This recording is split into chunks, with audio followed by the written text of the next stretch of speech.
Hello and welcome. Today's traffic is a lot different than it was back in 1963. So with that said, you need one of the best brake systems that you can purchase for your restoration. The drum brakes work great on some cars, and if you're happy with drum brakes, that's fine. But where I commute on the interstate, I need to have disc brakes, and I gotta have that. In this video segment, I'm gonna convert the drum brakes to disc brakes. I have used several companies in the past for disc brakes conversion, but this time I decided to go with Master Power Brakes. And the guys, they seem to be great guys. So I'm gonna walk you through this step by step, and we're gonna do this together so we know the ins and outs and what to expect. If you're not a subscriber, just hit that button, become a subscriber right away. So let's begin.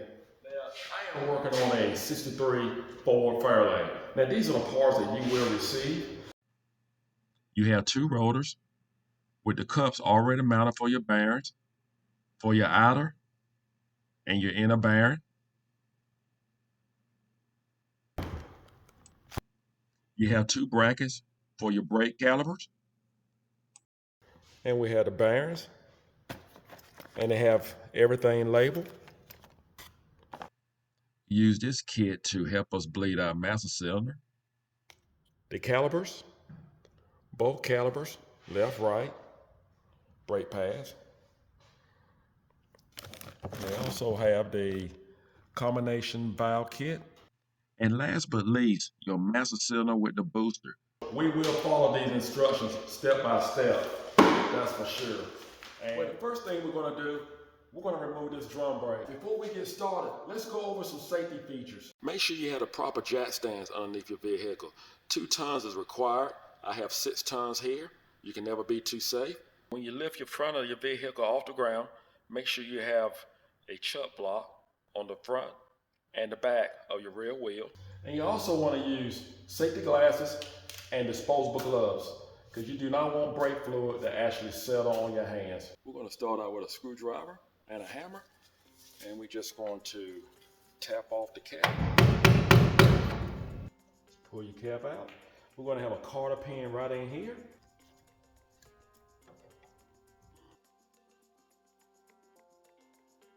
Just going to remove the cap.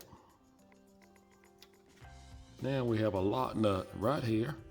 Just going to break that loose. We're going to use a 1/16, or you can use adjustable wrench.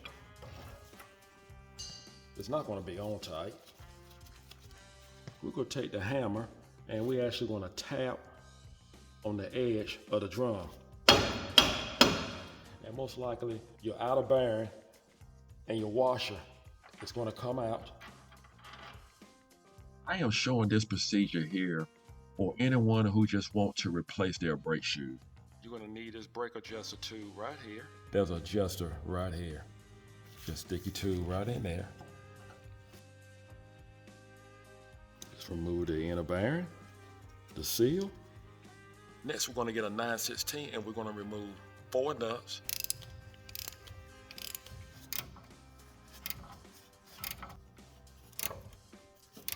Before we pull off this brake assembly, we need to remove this hose. And I'm going to actually take time to just cut it. I'm not going to bother to unscrew it from the brake cylinder.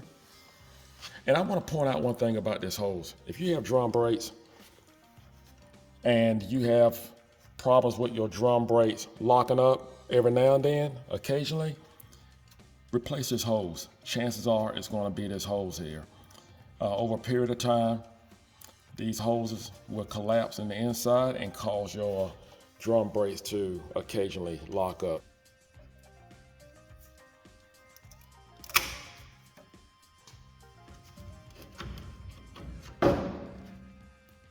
Inspect your spindle.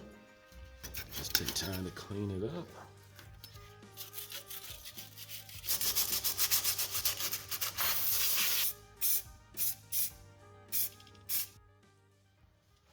While the paint is actually drying on the spindle on the right side, we're going to remove the driver's side.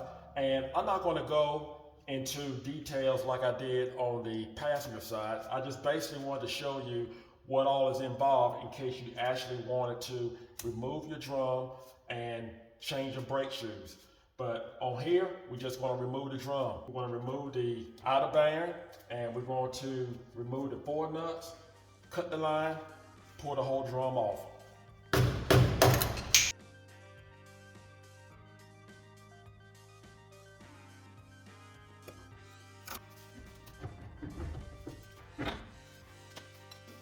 There's 2 ways you can actually remove it. You can remove it this way or this way.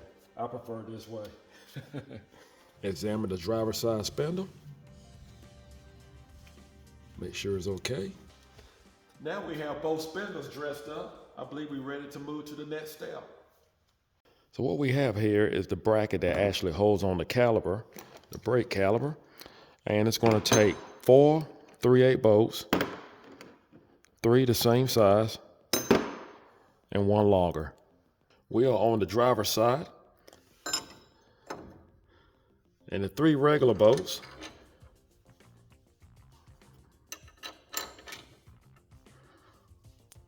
will go in here, and our long bolt is going to go right through the arm here. Now we're on the passenger side.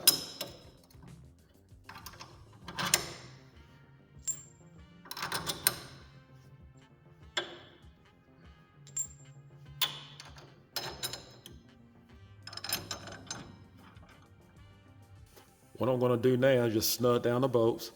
Not going to tighten them too tight because we're going to torque them 45 foot-pounds.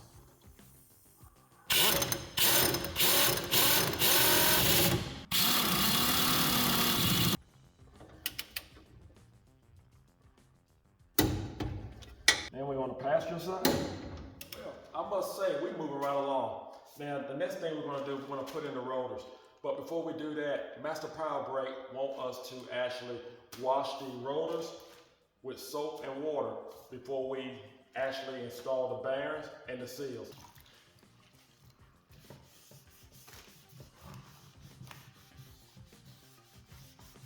And just make sure we dry it off good.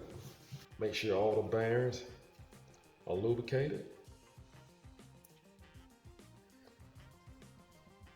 Then we're ready for our seals. And anytime you install a seal, if you have any doubts, always make sure the lip of your seal is facing towards the oil or the grease, whatever you have inside of your unit. I have a socket that is the perfect size for this seal. Make sure you wear safety glasses.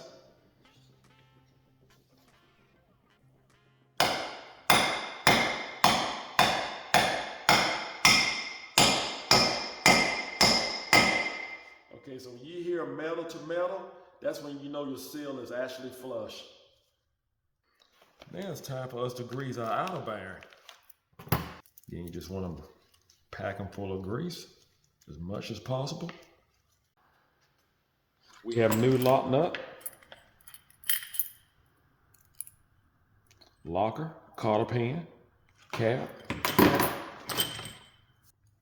I prefer to put a little grease where the seal is going to go.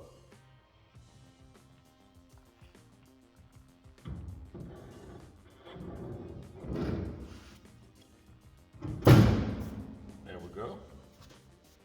Just want to put in your bearing.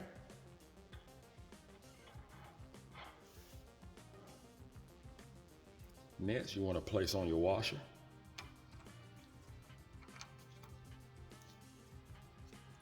Now we're going to screw on the nut.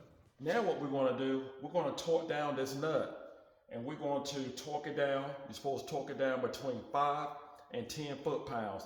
So what we're going to do, I got it set for 7 foot-pounds, right in between.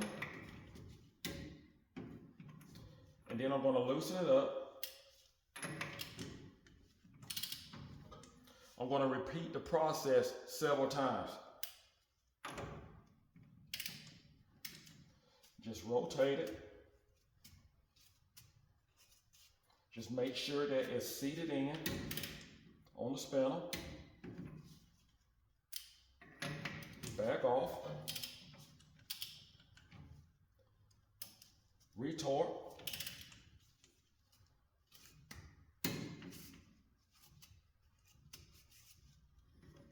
One more time.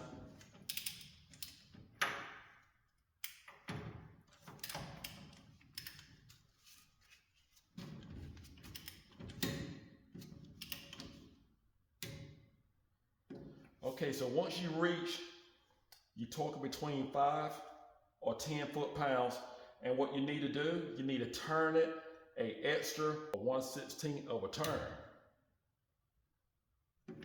Now what we need to do, we need to put on our lock cap, and what we're going to do, we have several positions here, and you want to make sure that you put it on in a way that you can actually put your cotter pin through the hole to lock the nut in place.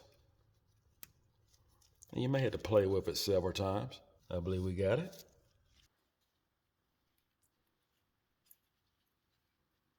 Yeah, perfect. Just want to make sure that it's clear of the cap.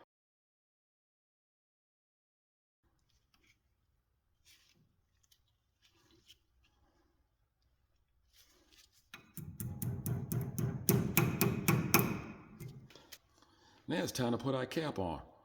So I'm going to put just a tab, just a little grease in here. You can put it on dry, that's up to you, but I just like to have a little insurance. Try not to dent it. You may tap on it. I got an 1 3/4 socket. So I'm just going to put it right here around the edge and just knock it in.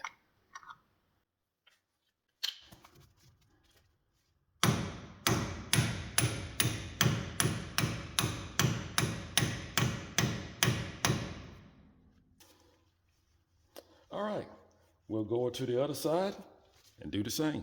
Now it's time for us to install our brake calipers. We have the driver's side here, passenger side here, and we have our brake pads here. So what we're going to do, you want to install the brake caliper with the brake pads inside the brake caliper.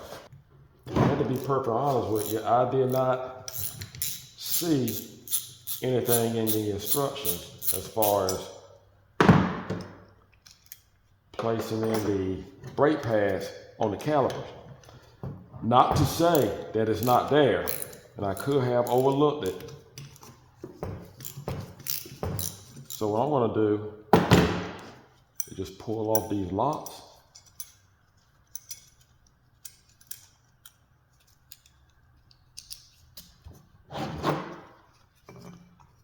Slide the brake pad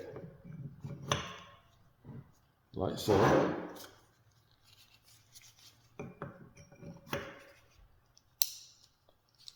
Place back the lock. And what I'm going to do, I'm just going to torque it down to about 8.5 foot-pounds.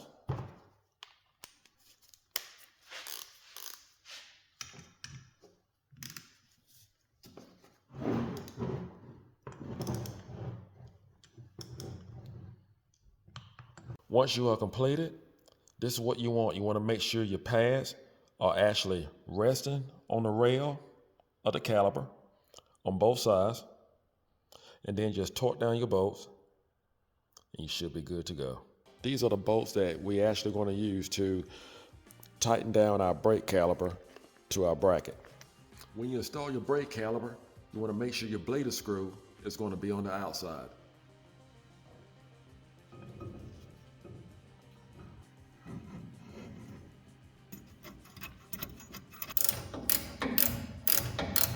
The reason why you do not want to torque down the bolts right now, because we need to make sure we have the rotor right in the center of the caliper. So we're going to check for the clearance, and we need to make sure it's even on both sides. I am underneath the vehicle. In the inside, I have no clearance whatsoever. The rotor is all the way up against the caliper. So I'm going to go over to the other side and measure the clearance. And I have the same clearance on the bottom as what I have on the top. The total measurements that came out with the filler gauge, it came out to 54. You want to divide 54 by 2 We have 27. So I have 30 here, 15 here, 10 here. So I'm going to take a chance. I'm going to use 15 and 10, which is going to give me 25. What we're going to have to do, we're going to have to shim a bolt hole one at a time.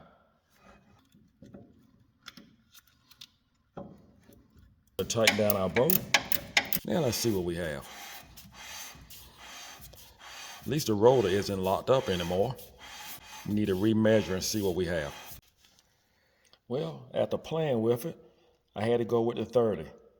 So I have a 30 shim on both bolts, and I have 24 on one side, and I have 23 on this side. So that's going to be the closest I get, and it's the same way at the bottom. Master Power Brakes has made this installation too easy. I love how well everything is coming together. After torquing down your bolts, just check your clearance at all 4 areas. Perfect. We completed the driver's side too as well, and we also had to use 30 on the driver's side. Now it's time for us to install our brake hose onto our brake caliper. I like to spray some penetration oil because this line has been on for a very, very long time. We'll spray both sides. Just let it sit. You need a 3/8 wrench, and you're going to need a 5/8 wrench for this hose here. In some cases, it can be best to use a 3/8 line wrench. Slide out your clip.